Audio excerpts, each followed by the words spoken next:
5 minute रुक कर मेरे साथ ये वीडियो पूरा देख लीजिएगा।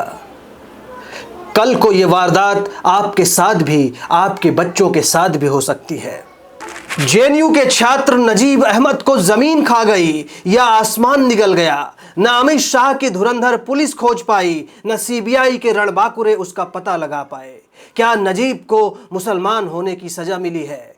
यह सवाल उठना लाजमी है, क्योंकि 9 साल से उसे खोज रही दिल्ली पुलिस और सीबीआई ने अब अदालत में कह दिया है कि हम नहीं खोज सकते, और अदालत ने भी ये मान लिया है कि सीबीआई ने बड़ी मेहनत की, लेकिन अब उसे खोजा नहीं जा सकता।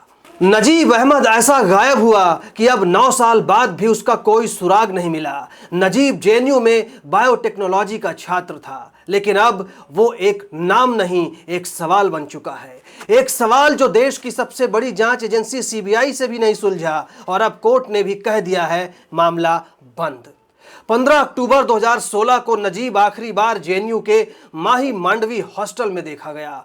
उसके एक रात पहले हॉस्टल में कथित रूप से एबीवीपी से जुड़े छात्रों के साथ उसका झगड़ा हुआ था। मारपीट के आरोप भी लगे। नजीब ने उसी रात अपनी मां को फोन किया था और कहा था कि मां, मुझे यहां खतरा है। लेकिन नजीब की मां अगली सुबह जब पहुंची तो बेटा कमरे में नहीं था। मोबाइल बंद, कोई नोट नहीं, कोई सीसीटीवी का सुराग नहीं। दिल्ली पुलिस ने पहले गुमशुदगी की रिपोर्ट दर्ज की, लेकिन जांच नाकाम रही। मामला हाई प्रोफाइल हो गया। एबीवीपी पर आरोप लगे, जेएनयू में विरोध प्रदर्शन हुए, और नजीब की मां फातिमा नफीस ने हाई कोर्ट का दरवाजा खटखटाया।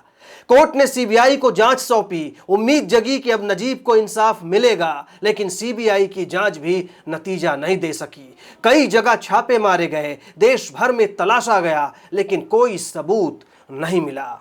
2018 में सीबीआई ने कोर्ट में क्लोजर रिपोर्ट दाखिल की। कहा नजीब का कोई सुराग नहीं मिला, इसलिए यह केस अब बंद किया जाए। लेकिन नजीब की मां फातिमा नफीस ने हार नहीं मानी। उन्होंने कोर्ट से गुहार लगाई कि मामला बंद न किया जाए। नजीब की मां ने कहा कि सीबीआई ने ठीक से जांच ही नहीं की, मेरे बेटे को खोजने में कोई गंभीरता नहीं दिखाई गई। अब 2025 में, यानी पूरे 9 साल बाद, दिल्ली की राउज एवेन्यू कोर्ट ने सीबीआई की क्लोजर रिपोर्ट को स्वीकार कर लिया है। कोर्ट ने माना कि सीबीआई ने सभी संभावनाओं की जांच कर ली है और अब जांच आगे नहीं बढ़ाई जा सकती। हालांकि कोर्ट ने यह भी कहा है कि अगर भविष्य में कोई नया सबूत सामने आता है तो केस को फिर से खोला जा सकता है। इस फैसले के बाद नजीब की मां का दर्द एक बार फिर से फूट पड़ा। उन्होंने मीडिया से कहा कि मैं अपनी आखिरी सांस तक लड़ती रहूंगी, मुझे मेरे बेटे का सच चाहिए। सीबीआई ने मेरे साथ धोखा किया है। उन्होंने यह भी कहा कि अब वो सुप्रीम कोर्ट जाएंगी। नजीब अहमद की यह कहानी सिर्फ एक लापता छात्र की कहानी नहीं है, बल्कि हमारे सिस्टम, हमारी जांच एजेंसियों और न्याय व्यवस्था पर एक बड़ा सवाल है। एक नौजवान जो अपने करियर की शुरुआत कर रहा था, जिसने कई सपने देखे थे, अचानक गायब हो जाता है और 9 साल में भी उसका कोई पता नहीं चलता।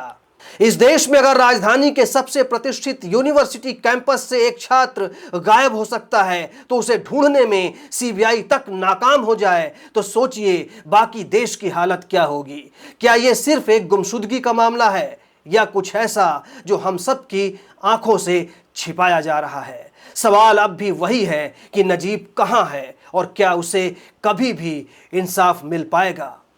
इस बारे में आप अपनी राय जरूर दीजिए कमेंट करके, और हमारे चैनल को सब्सक्राइब भी कर दीजिए।